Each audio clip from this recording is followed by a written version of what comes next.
Hey, what is up, everybody? This is Stevie Breach coming to you here. I'm not quite sure if this is going to be the main event of the World's Greatest Royal Rumble show, but I am going to upload this last and put it last on the full show preview. The actual Royal Rumble itself, 50 competitors going into the Rumble match. It's the most people they've ever had. In 2011, they expanded it 1 year. In order to get all the people that were on the roster at the time. Alberto Del Rio went out there and won it. I remember in 2011, I wasn't really hooked on the idea. And actually, if you watch it, not everybody that was on the roster even got to be in that match. I think that only one of the Usos were able to come out there in that match. So even at 40, not everybody's going to get a shot. But I really wasn't all on board because of the fact that it had been 30 for so many years, and 30 always seemed like it was going to work. But in the last few years, with 205 Live, the UK roster, NXT guys, Monday Night Raw guys, SmackDown, returning legends, I always find myself wanting to have those 10 more people in the Rumble. And even though those 10 people in the Rumble might not have a shot to actually go out there and win it, that entrance and the anticipation to see who's next makes it where I really want to have, those 10 more people inside of the match. I think that it really would be something fun. So this 50-man, Royal Rumble, as of right now, I think 20 names have been added.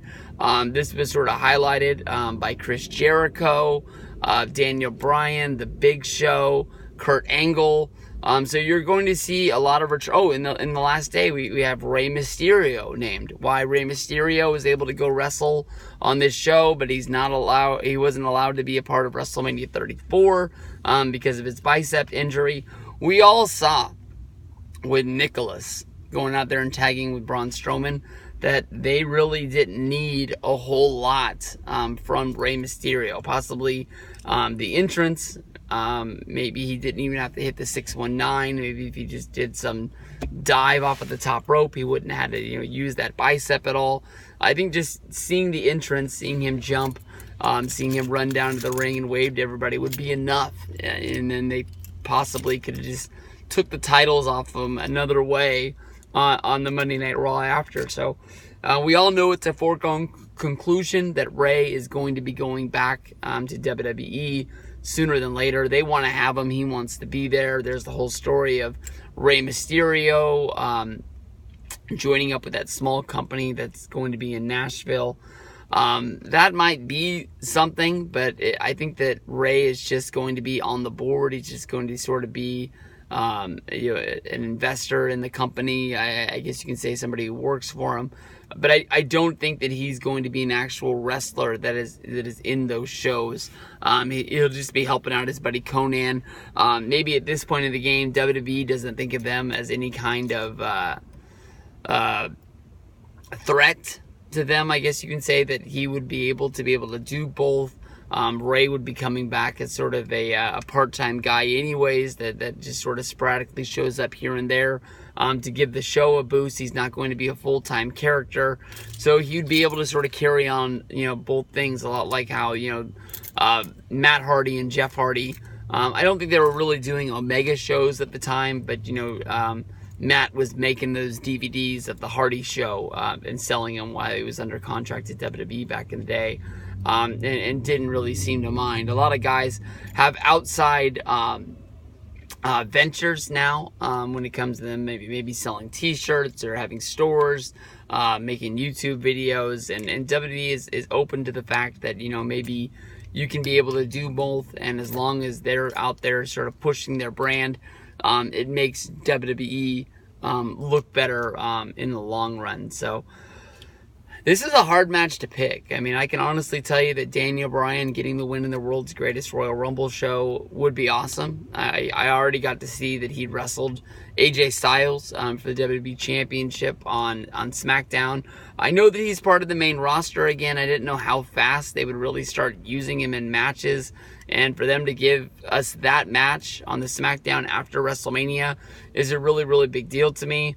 There's some people out there who feel like it's a slap in the face because this Royal Rumble is not going to get you to main event anything. There is no prize for the winner as of right now, and they're not going to get the main event on the next Royal Rumble. And Bryan is somebody who's never been able to win a Rumble, and people wanted him to win the Rumble that Batista won. People wanted him to win the Rumble that I guess Roman Reigns won at WrestleMania 31 to go to WrestleMania 31. So, people really want to see Bryan win a Rumble. I think that Bryan winning a Rumble at this point of the game, we're basically with extra credit with Bryan right now. Anything that he does from this point of his career on is just icing on the cake, because we already got the retirement speech. We already got ready for him to go into the Hall of Fame pretty much.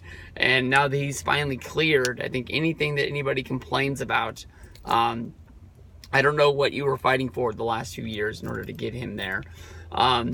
Kurt Angle returning to the roster and actually wrestling another match, I think is something that's great for him.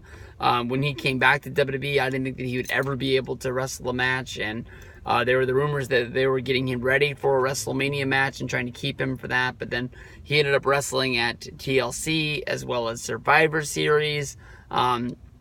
And that was really cool to be able to see him come out there. I know that this year, when he did his entrance and he actually had the attire on, and we actually got the "You suck, you suck." I think that was a really cool moment, and you can even see how much he's always missed that entrance, and how much you can see that he really loves that the WWE universe really reaches out and loves that guy back. Big Show, I think they'll give him a moment, but I don't think he's going to do it. I think I saw that actually Mark Henry was going to come back and wrestle in this. I know that he said that he's officially done with wrestling, but he's not, done.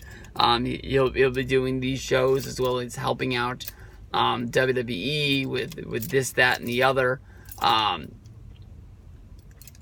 Whenever they really need him to do special things, like the Make-A-Wish and going out in the community and things like that. That's stuff that he really likes to do. I really don't know what else to think, because it's hard to pick a winner in this, because of the fact that you don't really know. I think that a lot of the guys that are wrestling on this show in matches, whether that's like Seth Rollins, The Miz, Samoa Joe, I think all of those guys, besides for Brock Lesnar, are really going to be wrestling twice on the show. I think that everybody's going to be doing double duty. Maybe Chris Jericho, because of the fact that he's in that casket match, is somebody that doesn't have to wrestle twice. But we'll have to see what goes down with this. It's going to be hard to pick a winner. Maybe with WWE, they'll add some sort of stipulation in the upcoming week that says, what the winner actually gets. I mean, the only thing I can really think of that they did, what the hell is going down over there? The only thing I can really think is when they did the Kuwaiti Cup with Ahmed Johnson. I don't remember, other than a trophy, anything that he got for winning that match. So, maybe this is a video that I'm going to have to go back and update, but like I said, in all these videos, the Kuwaiti Cup, or the world's greatest Royal Rumble, is going to be a fun show. It's basically a free show, because everybody who joined in for WrestleMania is going to be getting one more big show. It's sort of knocked against the WWE Network. They have the commercial, two for the price of one for Backlash, because this is going to be the first show where they're going to be going with co-branded pay-per-views. When it comes down to me, they've been giving us 2 shows a month for $9.99. SmackDown and Raw having a pay-per-view, and now we're only be getting 1. So to me, it's 1 show for the price of 2. But you can't really bitch about that much, because I still think WWE Network at $9.99 is a steal of a deal.